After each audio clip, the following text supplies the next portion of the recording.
Due to the weather outside, it looks like we'll be studying Genesis 19 together this way. If you would, go ahead and take your Bibles out and open up to Genesis chapter 19. We'll begin there in just a minute. Since we are studying Genesis chapter 19, I want to give a little warning on this video. Genesis chapter 19 is probably the darkest chapter in all of the book of Genesis. And I say that by means of it's a judgment of God brought upon wickedness. And you'll notice as we go through Genesis chapter 19, there are several examples of wickedness. If you're watching this with young children, you may want to have another conversation after this video is over to consider some of these things where evil is always brought about by a judgment from God. If you remember in the previous weeks of studying together in Genesis chapter 18, if you remember how chapter 18 ended, it was Abraham and the Lord having a conversation, Abraham saying, how many righteous will there have to be in order for you not to judge Sodom? And so they worked their way down from 50 to 45 to 40 to 30 to 20 and to 10. And at that point, the Lord ceased talking to Abraham. And the Lord already knew how many righteous people were in Sodom. Sodom is described before here in Genesis chapter 13 as being well watered. It even compares it to being like the garden of the Lord on its way down to Zoar. And you realize it was very luscious and very beautiful at the time of that writing. And then understand it's only something you know about in retrospect after the fact of Genesis chapter 19. So, as you get introduced to these things, if you remember in chapter 18, there were 3 men that came to speak to Abraham and Sarah and to let them know that about this time next year for them, that they would have a son and that his name would be called Isaac. So, as you continue thinking about these things, notice how chapter 19 begins. Verse 1. Now the 2 angels came to Sodom in the evening as Lot was sitting in the gate of Sodom. When Lot saw them, he rose to meet them and bowed down with his face to the ground. These 2 angels show up, and it introduces them that way in chapter 19. In chapter 18, it introduced them as 3 men. So now you understand a little more about what's going on. One of the angels stayed back to have that conversation with Abraham, representing the Lord and what he desired and what he was going to do. Now you see these 2 angels come to Sodom in the evening, and notice it gives you a little odd statement here. He says, as Lot was sitting in the gate of Sodom. In the gate is kind of an oddity, not to them, but it would have been to us. We don't think about sitting in a gate. We think about sitting in front of or behind. To them, a gate was something that was laid out in a city where people could come into it halfway and then kind of be seen if they were really going to be a danger or a threat or if they were okay to come into the city. We might think of something similar to a sally port these days. But here they are, they come in. And when Lot saw them, he rose up to meet them. And notice how he responds to them. He bowed down with his face to the ground. He knew something was unique about these men as they came into the city of Sodom. Verse 2. And he said, now behold, my lords, please turn aside into your servant's house and spend the night and wash your feet. Then you may rise early and go on your way. They said, however, no, but we will spend the night in the square. You notice they're not planning on staying at Lot's house. They already have a plan. The plan is to destroy Sodom here shortly, actually be the next day. Then, if you see it here, he says, come on in, look at the hospitality. He says, I'll wash your feet. You can stay with us. You can spend the night with us. Then, verse 3 as it continues, he says, yet he urged them strongly, so they turned aside to him and entered his house.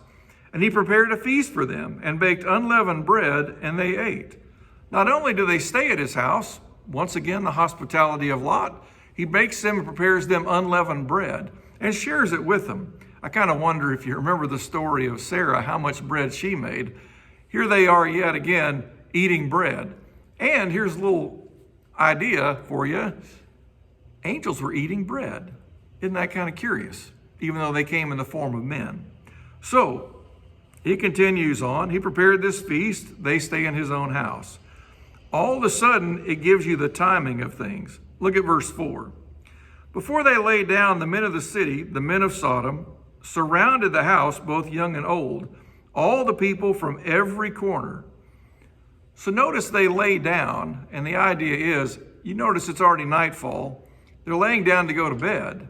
Then, as he continues on, he says, the men of the city, the men of Sodom, surrounded the house. So all of a sudden, these citizens of Sodom gather around Lot's house, and in doing so, you also see that it wasn't just the young, it was the old as well. And as they do this, all the people come from every quarter of the city of Sodom to come against what's going on here at Lot's house. Then, verse 5, and they called to Lot and said to him, where are the men who came to you tonight? Bring them out to us that we may have relations with them. They called out to Lot, and look at what their desire is to do. We want to have sexual relations with these two men who came and are now in your house. You can see the wickedness and the evil of the men, not just young and not just old, and not just in one quarter of the city, but from every quarter of the city. Here they were gathered around Lot's house, and you think, for Lot, they're outnumbered. But their wickedness is exceedingly evil. Now, notice what Lot does. Look at the next statement as he continues on.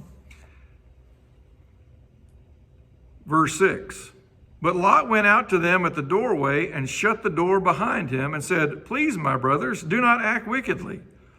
Lot steps outside of his own house by himself. All these numbers of old and young men who are wicked in what they want to do with these two men who've come to stay with Lot. And in doing this, look at what Lot is doing in terms of stepping outside in front of all these wicked people. What it would take to stand to do this. But I want you to listen to this statement in 2 Peter chapter 2. This is verses 6 through 10, and how it describes Lot over in 2 Peter chapter 2. It talks about the situation with Sodom and Gomorrah. It talks about if God condemned the cities of Sodom and Gomorrah to destruction by reducing them to ashes, having made them an example to those who would live ungodly lives thereafter. And if he rescued righteous Lot, oppressed by the sensual conduct of unprincipled men, for by what he saw and heard, that righteous man, while living among them, felt his righteous soul tormented day after day by their lawless deeds. So you notice how difficult of a situation this was for Lot in his day-to-day life, that these people were so wicked and so unprincipled that it actually tormented the righteous soul of Lot, which also tells you something about Lot, that he's considered to be a righteous man, working off of faith. You may question that here in a minute, but Peter's writing in terms of his overall life, not just the following events. Notice this too. It also gives another statement in 2 Peter chapter 2, verses 9 and 10. It says, then the Lord knows how to rescue the godly from temptation and to keep the unrighteous under punishment for the day of judgment, and especially those who indulge the flesh in its corrupt desires and despise authority. He says, God knows how to rescue the godly from temptation. Think about the situation Lot's in. Think about whatever situations you may get into life where you're surrounded by wicked people. They have wicked desires on what they want to do, evil and corrupt, and yet God knows how to deliver the righteous out of temptation. This should give us a lot of comfort in knowing God is not limited to situations and to numbers. He is looking for a faith response out of his people. Now, this next statement that Lot's going to give, you may wonder about his righteousness. And there's really no excuse for what he says and what he puts forward here. But look at what's told us. Back over in Genesis chapter 19, look at verses 7 and 8. Lot says to them, please, my brothers, do not act wickedly. He says, we're citizens of the same city, brothers in that sense. He says, don't act wickedly. And notice what he says next in verse 8. He says, now behold, I have two daughters who have not had relations with man. Please let me bring them out to you, and do to them whatever you like. Only do nothing to these men, inasmuch as they have come under the shelter of my roof." Why in the world would he want to send his 2 daughters out in the midst of this wicked crowd? I don't know. It doesn't make any sense to me either.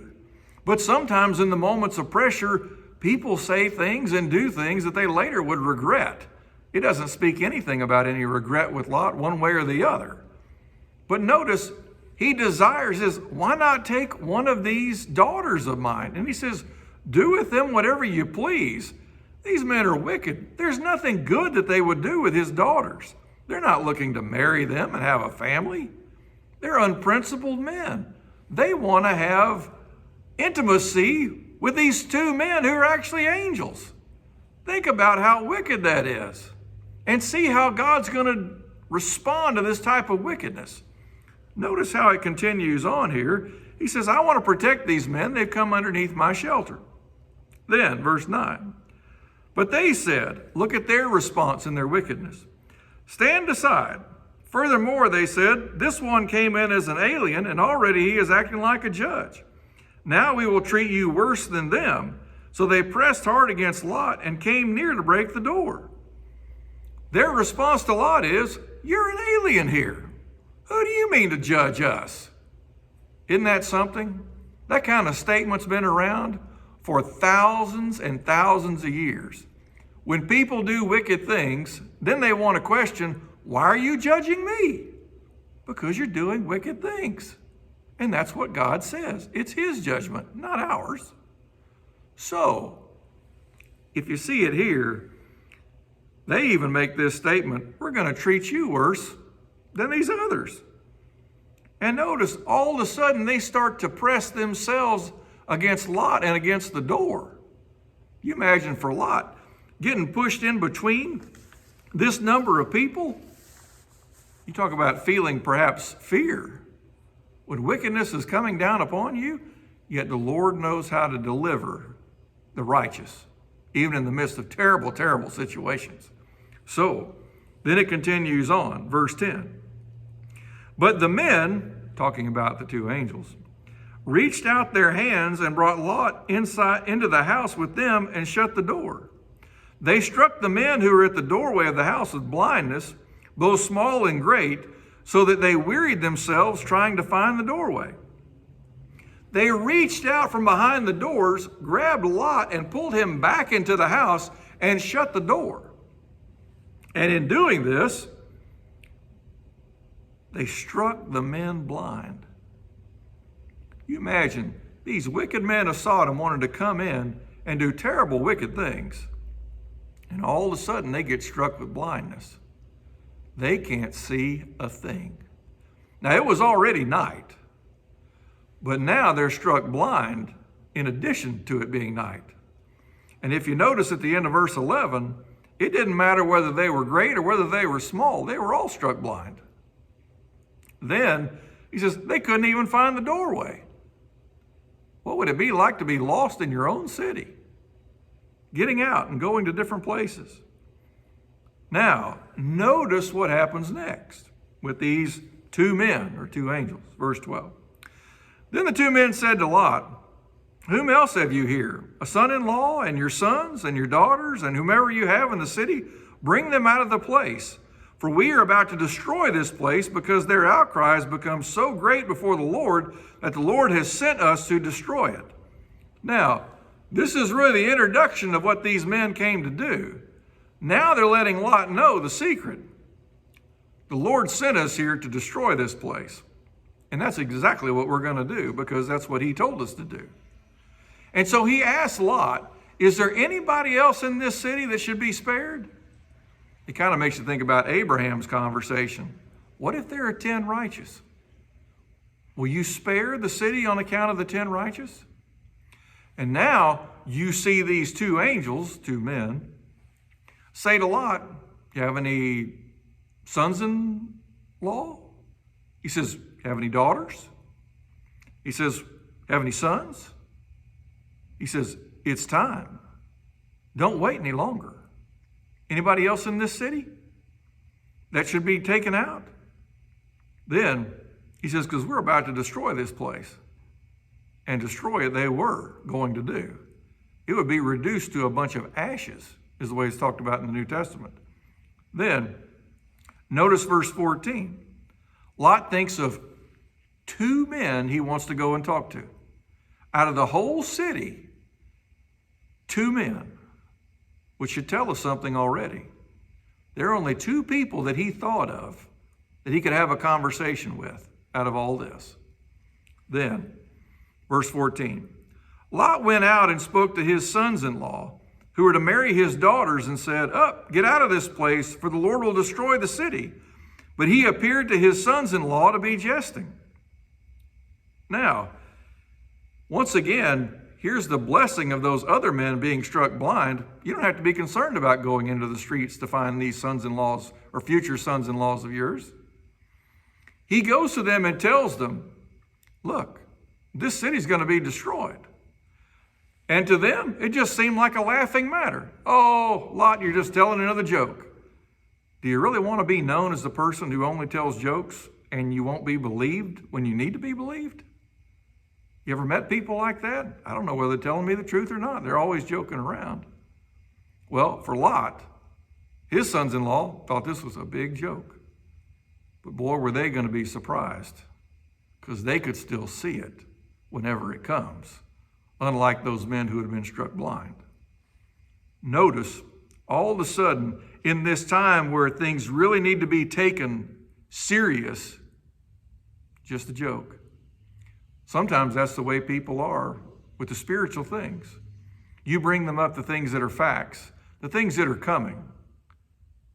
Just a joke. And I want you to notice what happens to these sons-in-law in the end. It's not going to mention it specifically, but you understand they're not going to make it. Whenever you think what you're being told by the Lord through his messengers is just a joke, it doesn't turn out well. It'll cost us our soul. Then, notice how he continues. Verse 15. When morning dawned, look at the passage of time. Remember, earlier on, they had come in to the city. It was getting to be evening. Earlier on, it was time to go to bed and to lay down. Then it was through the night. Lot goes out and speaks to his 2 sons-in-laws. They think it's a big joke. All of a sudden, morning comes. Verse 15. When morning dawned, the angels urged Lot, saying, "Up, take your wife and your 2 daughters who are here, or you will be swept away in the punishment of the city." He says, it's time to go. Don't be hanging around here anymore, is what we would probably say. But if you notice here, he says, take your wife and take your 2 daughters. There's just 4 of them. There's Lot, his wife, and his 2 daughters. And we'll see the righteous or unrighteous state of his wife. We'll see the righteous and unrighteous state of his daughters before the chapter's over.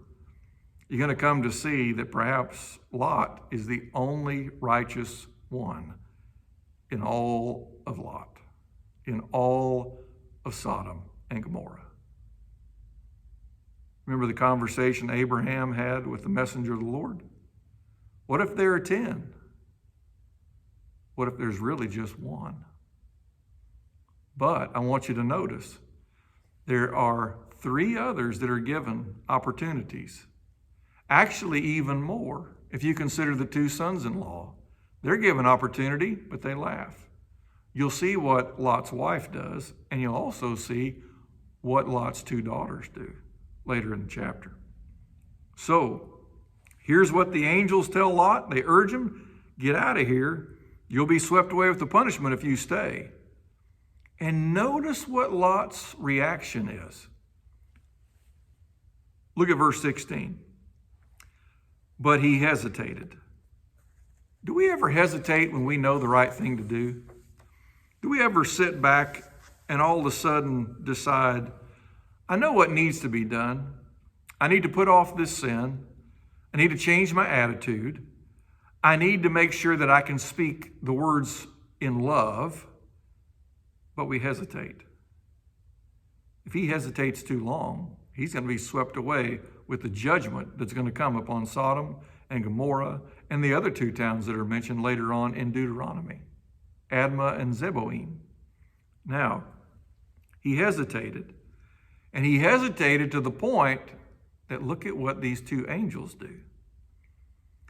So the men seized his hand and the hand of his wife and the hands of his two daughters, for the compassion of the Lord was upon him, and they brought him out and put him outside the city.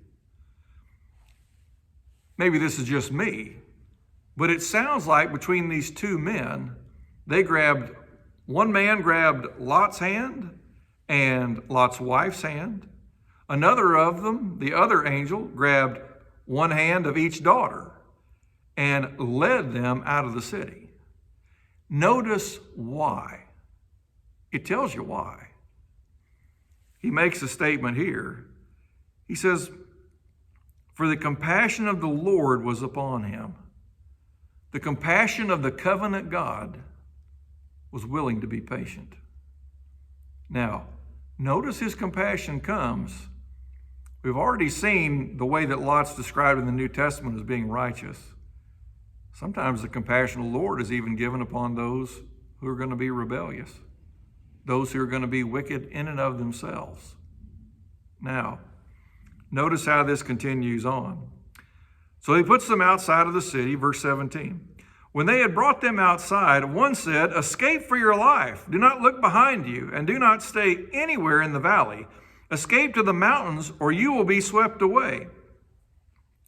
Now, he makes a statement here, escape for your life. If you stay here, you will die. Are we the same way with sin in our own lives, where we realize we have to run away? We have to escape for our life. And the compassion of God is there waiting to lead us out if we will just obey. If you notice it here, there's a statement over in 1 Peter chapter 4. And I want you to listen to these words. And I want you to think about the situation here at hand, because it's actually referred to. 1 Peter chapter 4, verses 17 through 19. You can always pause the video and find it and then come back. For it is time for judgment to begin with the household of God. And if it begins with us first, what will be the outcome for those who do not obey the gospel of God? He says, if you don't obey, if you're going to hesitate and hold back and wait, he says, realize it may cost you severely. Then he's talking to the New Testament folks, but then he uses this Old Testament illustration. He says, and if it is with difficulty that the righteous is saved, what will become of the godless man and the sinner? If you think about where we are now, look at how much it takes to get righteous Lot out of the city of Sodom, where he would be utterly destroyed. It's with great difficulty. He says, if it's with great difficulty that the righteous is saved, what's going to become of the godless man and the sinner? They're going to be destroyed, and they'll be ruined, and they won't escape with their life. They'll escape in death. Now, it goes on from here to talk about, therefore those, in 1 Peter chapter 4, verse 19, therefore those also who suffer according to the will of God shall entrust their souls to a faithful Creator in doing what is right. Sometimes it comes at a great price to do what's right. It's worth it. It's always worth it. To realize, entrust your soul to a faithful Creator. Lot entrusted his soul to these men who came on God's behalf. And because of the compassion of the Lord, Lot is able to escape with his life.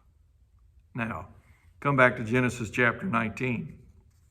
So, whenever the angel says to Lot and his family, he says, escape for your life, not look behind you. Keep that thought in mind. He says, this judgment is not for you to see. Now that's something, isn't it? Not all the judgments of God are made to be witnessed by humans. Here he goes on, and do not stay anywhere in the valley, nowhere in the Jordan Valley. He says, why? He says, escape to the mountains or you will be swept away. Now the mountains are a long ways away, and as you can imagine, From Sodom, it's all uphill to the mountains. Look at the appeal that Lot makes. Verse 18. But Lot said to them, "Oh no, my lords." Wow. To think you could make an appeal to these men, these angels? Verse 19. Now behold, your servant has found favor in your sight, and you have magnified your loving kindness, which you have shown me by saving my life. But I cannot escape to the mountains, for the disaster will overtake me, and I will die. If I go to the mountains, how will I be protected? Is what he's thinking. Then verse 20.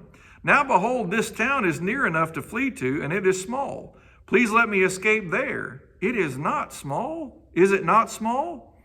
That my life may be saved? Now he's talking about a little town that he's going to mention by name called Zoar. And by best estimation, Zoar is about 16 miles away, plus or minus. Zoar is also not uphill. Zoar is actually downhill from where Sodom is. If you're going to flee, would you rather have to flee uphill to the mountains or downhill? I think I'd rather go downhill, especially if it's going to be 16 miles or more or less. So, Lot puts in a plea. And I want you to notice that's the way it's taken by them, as a request. Look at verse 21. He says, he said to him, "Behold, I grant you this request also, not to overthrow the town of which you have spoken. Hurry, escape there, for I cannot do anything until you arrive there." Therefore, the name of that town was called Zoar. And Zoar literally means small, as you can imagine. So, the angel tells him, "You get out of here, and I won't destroy any of this until you get to Zoar." Now, you might be thinking, how long would it take you to travel 16 miles? If, in fact, that is the right amount. Even if you could just average going 1 mile every 15 minutes, which for some is a stretch, for others that'd be easy, that means it'd be a 4-hour journey. How fast do you think you could get there if your life depended on it? He gets there in whatever time frame he does, along with others. Notice how it continues. Verse 23. The sun had risen over the earth when Lot came to Zoar. If you remember where this story began in terms of this section of it, in verse 15, at dawn, now the sun is well up in the sky. However many hours it took them to get to Zoar, I don't know. But you realize if it's 4 hours, 6 hours, whatever, that takes you to around the middle of the day. So, here it is, and Lot came to Zoar. Verse 24. Then the Lord rained on Sodom and Gomorrah brimstone and fire from the Lord out of heaven. And he overthrew those cities and all the valley and all the inhabitants of the cities and what grew on the ground. Look at what God did. He utterly destroyed these places, literally reducing them to ashes. For those men who were struck blind, can you imagine hearing the screams of other people and not being able to see anything? To hear things burning, to smell the sulfur smell, to smell burning flesh. Not desirable. Not anything we want to have part in. All because of the judgment against Sodom and the wrath of God because of their wickedness and their exceedingly evil.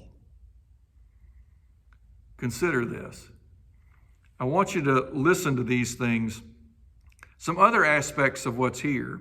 If you notice, the city's overthrown, the city's plural. The valley is burned up, that used to be like the garden of the Lord. And even the inhabitants and the vegetation is taken down. If you want to know what it was like before this event took place, Luke chapter 17, verses 28 through 30 describe it this way. It was the same as happened in the days of Lot. They were eating, they were drinking, they were buying, they were selling, they were planting, they were building. The day just seemed like a normal day. Buying, selling, eating, drinking, planting, building. Can you imagine having a building project and then brimstone and fire comes raining down? What if you're out trying to plant? It doesn't turn out well no matter what you were doing if you were in the cities, in the valley. He says, but on the day that Lot went out from Sodom, it rained fire and brimstone from heaven and destroyed them all. It will be just the same on the day that the Son of Man is revealed. And that's Luke 17, 28 through 30. He says, whenever the Lord returns, people are just going to be doing their normal things. And then everything will change. And eternity will have come for all. In other words, don't hesitate. Don't hesitate to make any change that needs to be made today. Don't wait. The compassion of the Lord is very helpful and very needed. At the same time, if you want another idea, here's the picture of after the judgment. This comes out of Deuteronomy 29:23. All its land is brimstone and salt, a burning waste, unsown and unproductive, and no grass grows in it, like the overthrow of Sodom and Gomorrah. He says, that's how bad it was. Nothing would grow there anymore. What used to be a lush garden now won't even grow grass. That's pretty bad. Full of salt and and he even says brimstone, or the sulfur, a burning waste. He says, like the overthrow of Sodom and Gomorrah, Admah and Zeboim. They're the other two cities we've talked about before, which the Lord overthrew in his anger and in his wrath. There's the wrath of God against the evil of man. And that's not something he only did in terms of will do once. Listen to this. Jude chapter 1, verse 7. Just as Sodom and Gomorrah and the cities around them, since they in the same way as these indulged in gross immorality and went after strange flesh. Isn't that what you would call it? Gross immorality and strange flesh? Men going after men? Wickedness, evil. He says, are exhibited as an example. In other words, here's the precedent if you want to go after these types of things in wickedness and evil. He says, is undergoing the punishment of eternal fire. These are just the facts. It's not there to scare us to death.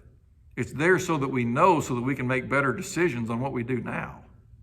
So, you understand what happens by what Jude says here in Jude 1:7. Now, come back to Genesis chapter 19. Look at the next verse after it's described what happened to Sodom and Gomorrah with the brimstone and the fire from the covenant God out of heaven. There's a covenant God response. It's not always just the loving and the compassion. He's going to visit the guilty, and he'll pay out retribution in terms of wrath, anger, and punishment. So, then, verse 25, and he overthrew those cities and all the valley and all the inhabitants of the cities and what grew on the ground. Verse 26, but his wife from behind him. Now think about that. She's behind where he is. Then, notice they're already in Zoar. He says, looked back and she became a pillar of salt. If you remember back earlier in verse 17, the angel said, do not look behind you. And she did. There would be no second chances. Sometimes in life, there are no second chances. Don't think I can always ask for forgiveness later. Sometimes there's not a later. Don't take that kind of attitude towards sin and wrongful things.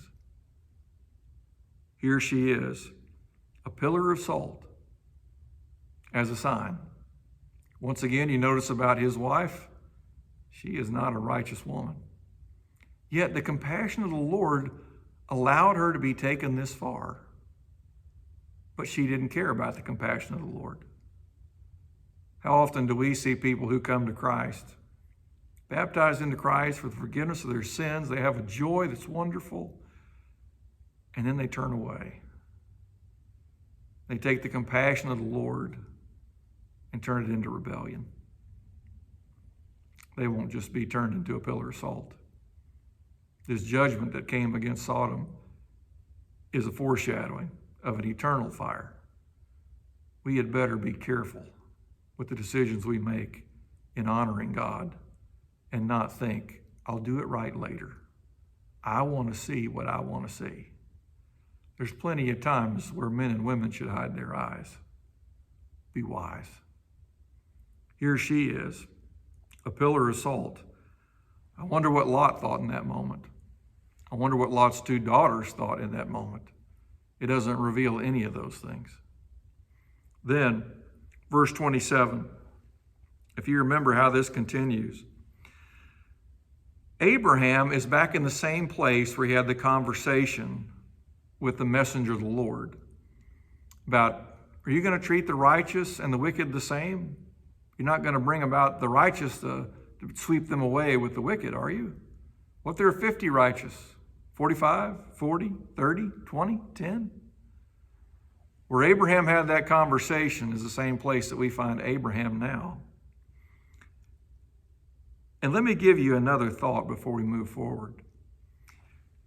Jesus talks about just such these events of people back here in Sodom in the New Testament. In Matthew chapter 11, it talks about what happens when the compassion of God is taken in vain. Here he is putting forth his hand to show his power. Matthew chapter 11, verses 23 through 25. And you, Capernaum, will not be exalted to heaven, will you? You will descend to Hades, for if the miracles had occurred in Sodom, which occurred in you, it would have remained to this day. Nevertheless, I say to you that it will be more tolerable for the land of Sodom in the day of judgment than for you. For people who saw the miracles of Jesus, it's going to be harder on them than it would be on these wicked people of Sodom and Gomorrah and Admah and Zeboim. Consider that. Seeing miracles also came with also the idea of, to whom much is given, much is required. Now, you see this thought. In other places, Jesus even says, if these things that have been done here had been done in Sodom and Gomorrah, they would have repented. And Jesus could know what would have happened. You realize we had better take advantage of every opportunity we're given, or it'll come at the highest price in terms of, are we ready to listen? Are we ready to honor Jesus and strive to keep his word? We certainly should try with everything we have, and it will be wonderful. Now, if you come back here to Abraham in verse 27, he says, now Abraham arose early in the morning and went to the place where he had stood before the Lord, the covenant God. Remember, he had made a covenant with Abraham. Verse 28, and he looked down toward Sodom and Gomorrah and toward all the land of the valley, and he saw and behold, the smoke of the land ascended like the smoke of a furnace. Can you imagine for Abraham what this moment would have been like? He knew, if there were 10 righteous, I know God made me a promise, and he would not spare the city. There weren't 10. Lot's wife wasn't one. Lot's 2 sons-in-laws were not righteous. Lot's described as being righteous in 2 Peter chapter 2. So far, it only looks like there's 3, including his 2 daughters. But we'll see something terrible here in a moment that's disgusting and vile. Abraham sees this. It's hard to imagine that he didn't think about Lot, knowing that that's where Lot lived, knowing that he had made this appeal for Lot. There's no record of Abraham and Lot ever meeting again in the book of Genesis.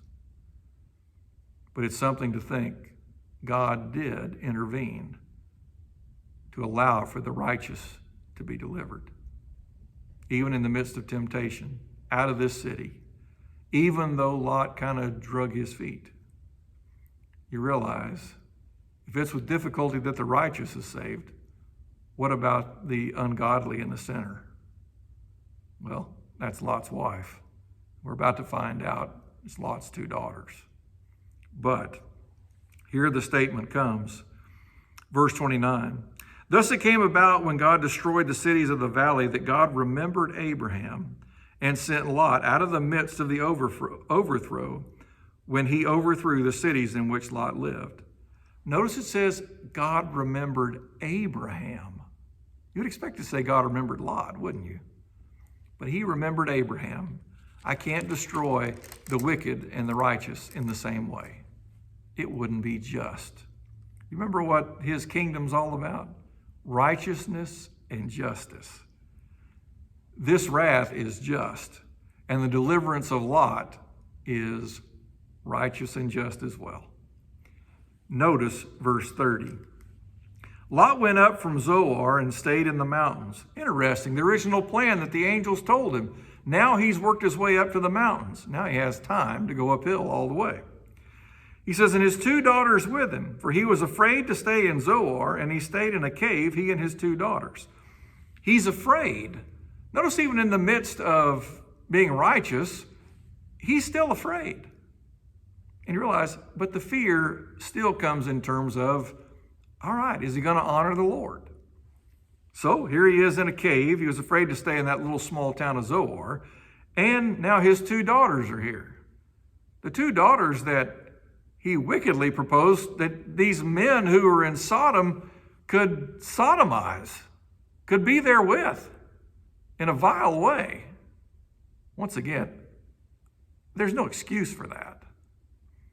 Now here they are, these 2 daughters. Let's learn a little bit about them before we close. Verse 31.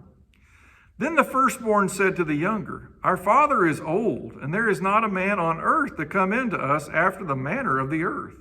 Come, let us make our father drink wine, and let us lie with him, that we may preserve our family through our father.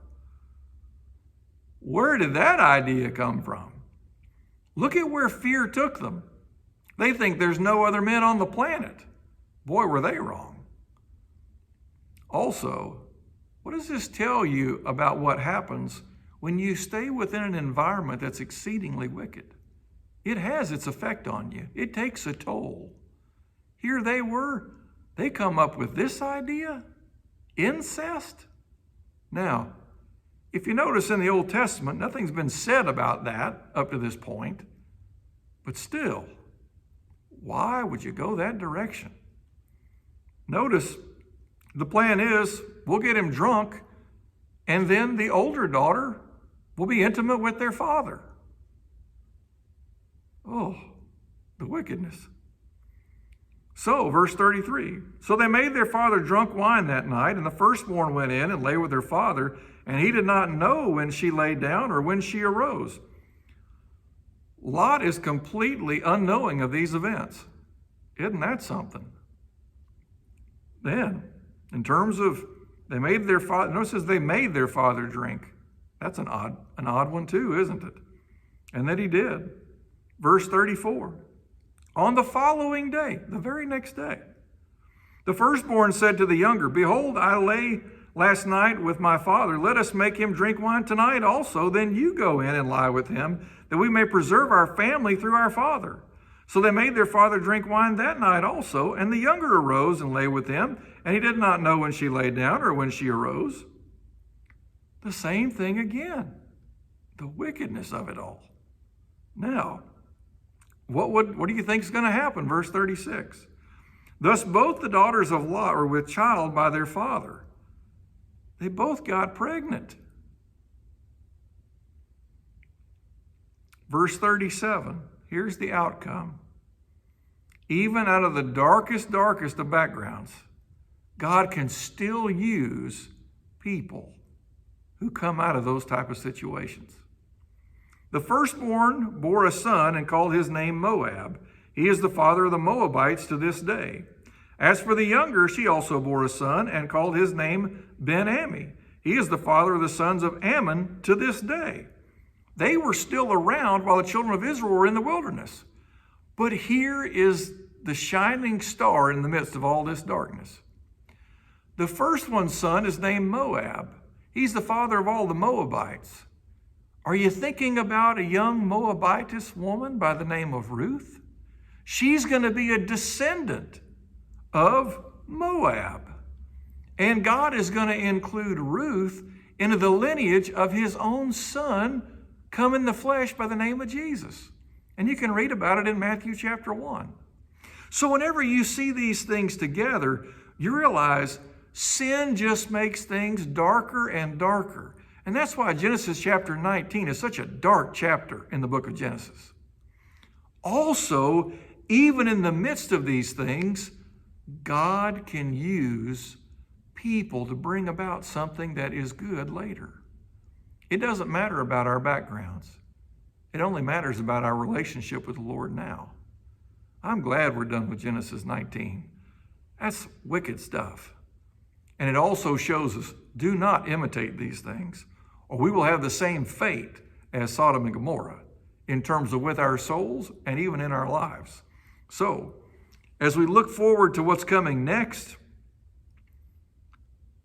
run away to safety in Jesus. And next week, we'll get to come back and look at Genesis chapter 20. Although you'll notice they don't always respond to do what's right either. Farewell until we meet again.